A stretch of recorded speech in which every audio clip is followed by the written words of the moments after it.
Rolando Romero. I want to give a quick shout out to J. Calderon, Boxing Chalk, and follow me at Stand Up for KOs. What's up, y'all? It's your boy, J. Calderon from Stand Clean Entertainment and Fight Hook News, and we're about to bring you this week's Boxing Talk. Saturday, October 31st on Showtime pay-per-view. It's Halloween Havoc, one of the biggest pay-per-view fights of this year of 2020. It's the second pay-per-view that Premier Boxing Champions have put together, and also Floyd Mayweather Promotions.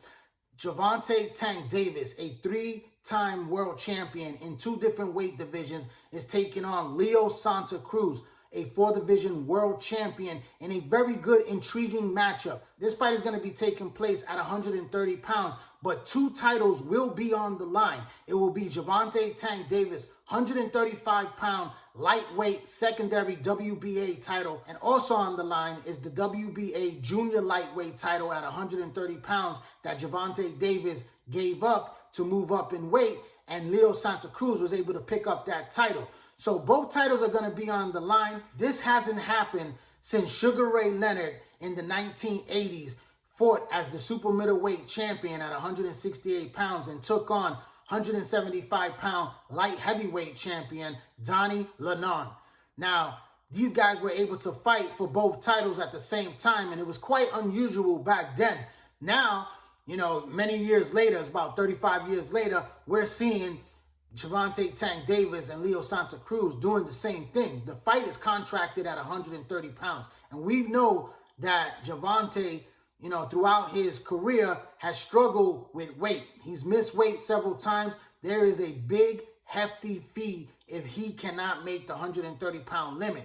The other question that we have to ask ourselves, is Gervonta Davis going to make that weight without killing himself and be healthy once he steps back into the ring?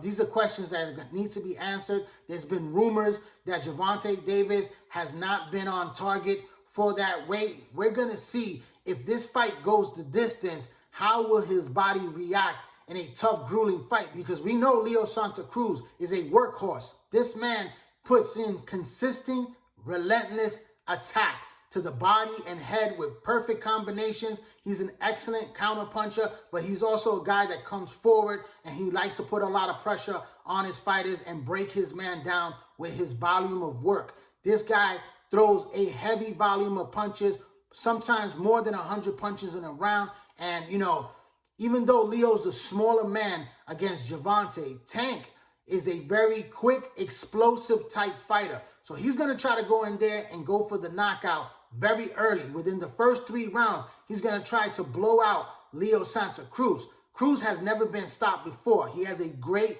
chin, tremendous heart, but he also a smart boxer because he can box. He showed in his first defeat, because he's only lost once, against Carl Frampton. He wasn't in the right state of mind because of his father, the outside distractions with his father's illness.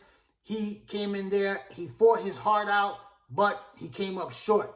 Leo Santa Cruz has been in many Fight of the Year candidate type fights. That's what type of fighter he is. In the second fight, he fought a different style fight against Carl Frampton than he did in the first fight. He looked much better as a boxer, using his long reach and shutting up his shots off the jab. He was a really good technician in that fight right there, and he claimed victory to revenge that loss. So Leo Santa Cruz, we're going to see what type of game plan he comes in with on fight night. I believe that he should fight a smart fight the way he did Carl Frampton the second time around.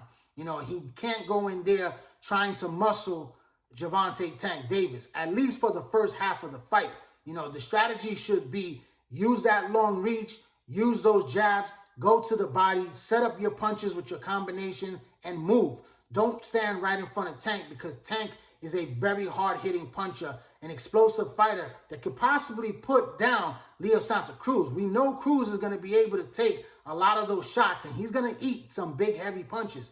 But Santa Cruz doesn't want to put himself in harm's way too much. You don't want to stand right there and take too much punishment, because Tank will blow you out of the water. And Leo Santa Cruz is going to have to be able to box and get in there when he has to, take him into deep waters and see how good is Gervonta Davis conditioning in this fight. Will he get tired out for loading up with big shots? Floyd Mayweather has been working a lot with him in the training camp to keep him as a more calm, patient fighter. You know, he wants him to take his time, set up his shots, because Gervonta is a good boxer as well. He could utilize his jab very effectively. He can go to the body as well with some good body work. And he has a beautiful uppercut when he comes in on the inside. And that's going to be an effective punch against Leo Santa Cruz, who kind of dips his head low. He'll be able to be caught with that Gervonta Davis uppercut on the inside. And when Gervonta comes in, it's like a Mike Tyson uppercut. I mean, it really knocks your head back. So, you know, it's going to be a very good, tough fight, but it's the biggest fight for either man, because Gervonta Davis has not fought a future Hall of Famer on his resume till now.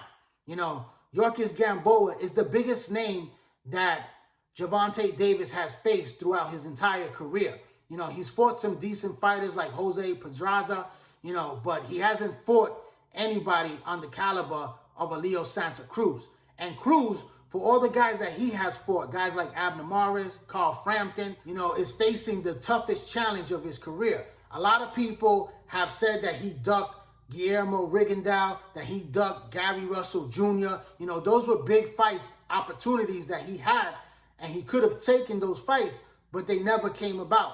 Now he's taking on the most dangerous fighter than both of those guys, and that's Gervonta Tank Davis. And he moved up in weight, not all the way to the 135-pound weight division where Gervonta Davis now currently fights, but he had enough star power that he was able to have this fight in the new weight class that he fights at now at 130 pounds.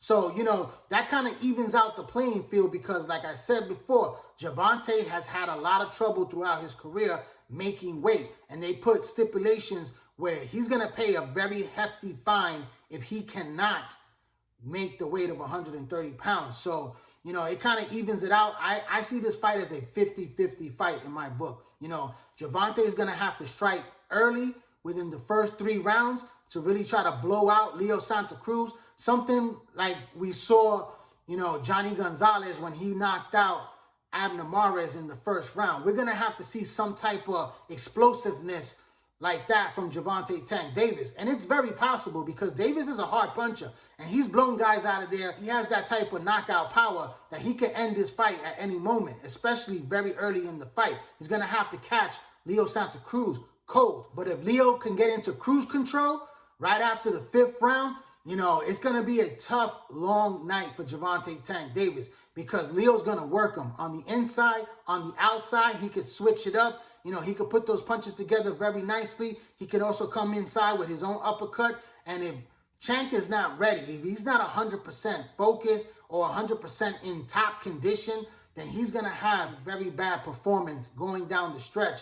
And Floyd Mayweather can't help him. And Leo Santa Cruz will take him apart, and he could possibly beat him down to submission. Or Leo Santa Cruz can have a one-sided fight for a 12-round decision victory. But with these judges, we never know what to expect.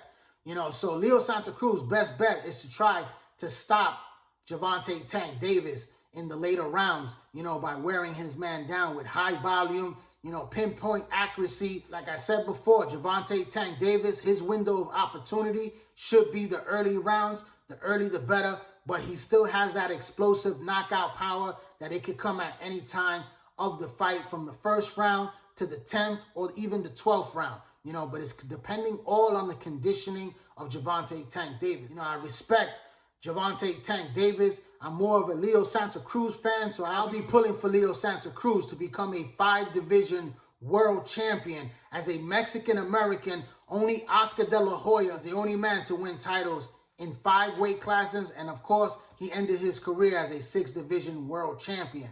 But Leo Santa Cruz has a great moment to solidify and to cement his legacy as one of the best fighters in the world and a guy that has an opportunity to only further his future Hall of Fame status as one of the best fighters in boxing today. Gervonta Davis, you know, is right now has a lot of pressure to make a statement because he is considered to be the future of boxing, one of boxing's biggest young, bright stars. And we just saw Teofimo Lopez knock off the lightweight king in Vasily Lomachenko. So, you know, right now there's high stakes because a fight with Teofimo Lopez in the future is a big magnitude fight.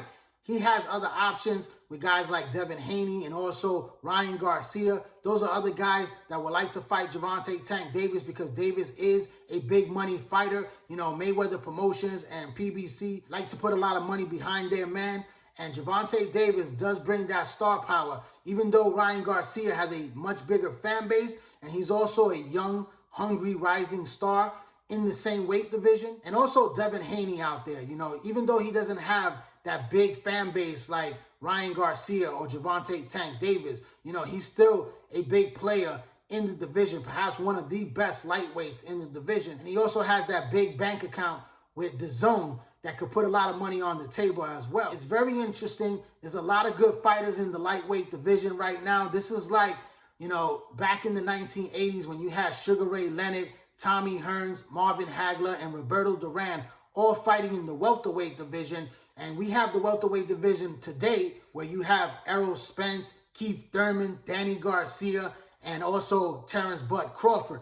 So, you know, this lightweight division right there is hanging with the best of them. Let's just hope that all these fights could be made and we can actually see who is the #1 best lightweight in the world. Right now, that man is the undisputed champion, Teofimo Lopez. But Gervonta Tank Davis can make a very good statement if he blows out Leo Santa Cruz. We're going to have to wait and see. October 31st, buy that Showtime pay-per-view and tune in. I'd like to thank everyone for tuning into this YouTube channel right here, J. Calderon Boxing Talk. Please hit that little red subscribe button, hit that bell icon so you get all my notifications once I drop a new video. Share this video, like this video, drop a comment, and follow me on all social media platforms, on Twitter, on Instagram, and join the Facebook boxing group page, all under the same name, J. Calderon Boxing Talk. I'm J. Calderon, Stan Clean Entertainment. Thanks for your support. Keep watching, and please subscribe to Fight Hook News.